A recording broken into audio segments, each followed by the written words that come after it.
नमस्कार साथियों, SBN YouTube channel पर आपका स्वागत है। जैसा कि दोस्तों आप सभी को पता है कि इस चैनल पर मैथ की, साइंस की, अदर भी क्लासें कई हुई है, लेकिन आज हमारे बीच पधारे हैं अर्जुन जी मंडा, जो कि हिंदी के बहुत ही अच्छे जानकार हैं। और ये आपको आज जो टॉपिक कराने वाले हैं, जिसका नाम है संज्ञा संज्ञा वाला ये टॉपिक आपको पढ़ाने वाले हैं। अर्जुन जी, आपको बहुत बहुत नमस्कार। और आप क्या पढ़ाने वाले हो आज जी?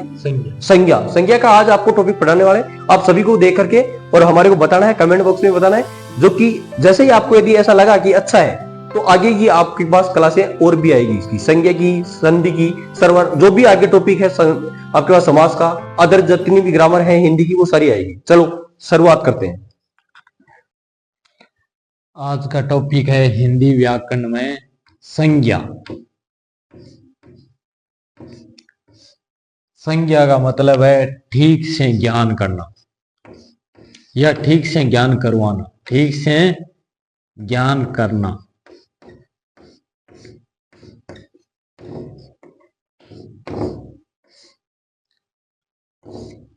जितनी सारी वस्तु संसार में दिखाई देती है या नहीं दिखाई देती है, वह संज्ञा होती है।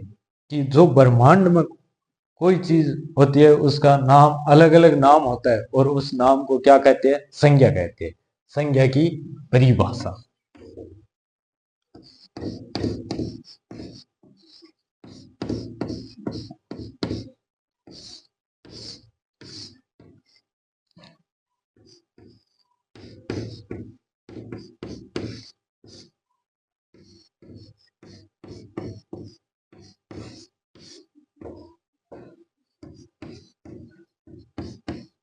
देखो परिभाषा संज्ञा की, किसी व्यक्ति, वस्तु, स्थान, गुण, धर्म, भाव आदि का मालूम हो या ज्ञान हो, उसे संज्ञा कहते हैं। जिस प्रकार उदाहरण देखो, राम, पुस्तक, हिमालय, अच्छा, अवस्था आदि के। अब संज्ञा की प्रकार। संज्ञा मुख्य रूप से 3 प्रकार की होती है और कुल पूछे तो 5 प्रकार की होती है। और हिंदी में मुख्य रूप से संज्ञा 3 प्रकार के होते हैं। कुछ अंग्रेजी का अनुसरण करते हुए कुछ विद्वान जातिवाचक के 2 भेद और होते हैं, वह कुल 5 प्रकार के मानते हैं। प्रथम है व्यक्तिवाचक संज्ञा, दूसरी है जातिवाचक संज्ञा और तीसरा भाववाचक संज्ञा। जबकि संज्ञा की परिभाषा देखें तो 4 ही शब्दों से हमें पता चलता है कि संसार में, इस ब्रह्मांड में 4 वस्तुओं के नाम को ही संज्ञा कहते हैं, कि व्यक्ति, वस्तु, स्थान और भाव को। जबकि देखो वस्तु, व्यक्ति, वस्तु और स्थान है भाव। व्यक्ति, वस्तु, स्थान, ये क्या है? दृश्य चीज होती है। क्या होती है? दृश्य होती है। और भाव है अदृश्य होते हैं। इसको हमें देख नहीं सकते, महसूस कर सकते हैं। और ये संसार में हम दृश्य होती है, देख सकते हैं। तो उसमें जातिवाचक और व्यक्तिवाचक संज्ञा सम्मिलित होती है। और भाववाचक में भाववाचक संज्ञा अदृश्य होती है, उसमें भाववाचक संज्ञा होती है। अब हम व्यक्तिवाचक, जातिवाचक और भाववाचक की परिभाषा पढ़ें।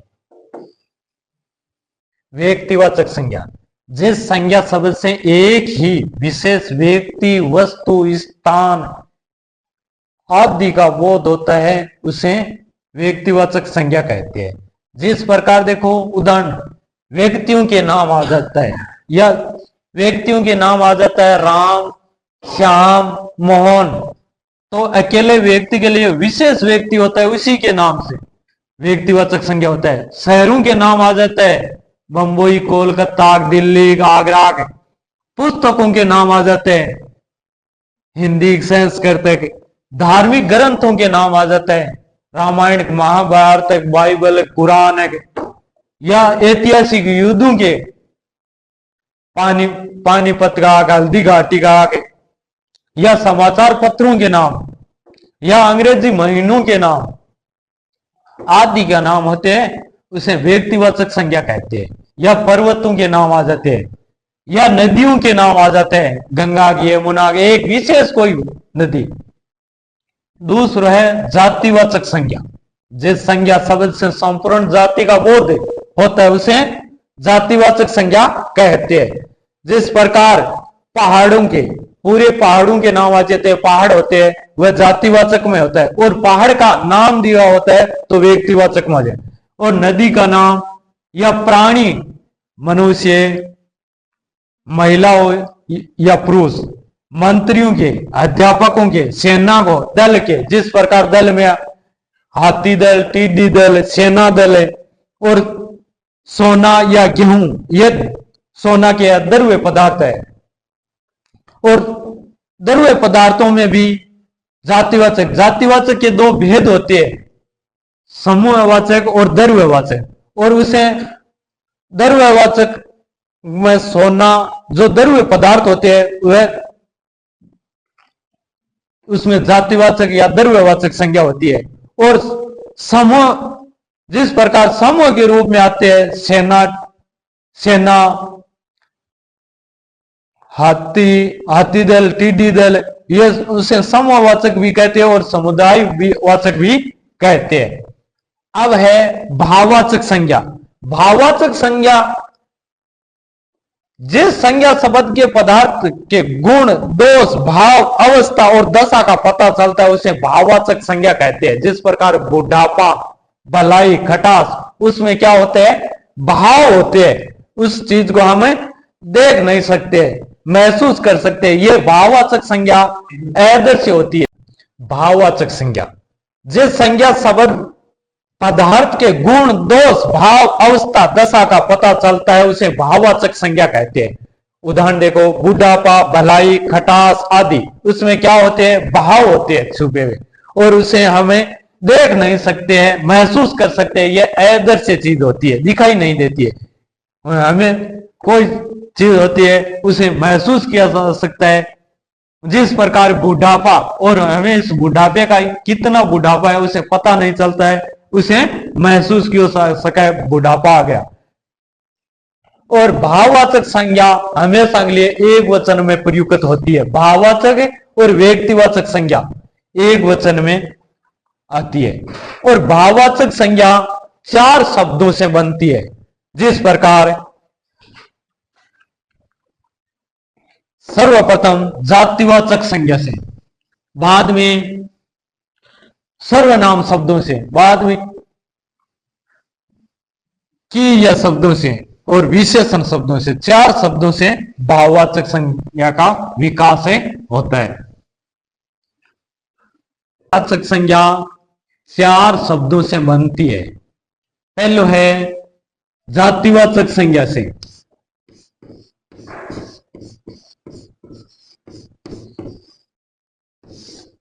जातिवाचक संज्ञा से भाववाचक संज्ञा,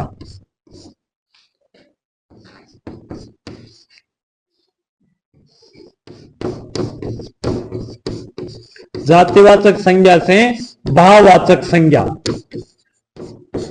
चोर, चोरी,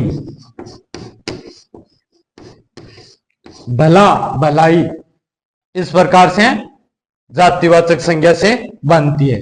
दूसरा है सर्वनाम शब्दों से, सर्वनाम शब्दों से, जिस प्रकार अपना, अपनत्व, मम, मम, ममत्व, इस प्रकार से सर्वनाम शब्दों से बनती है।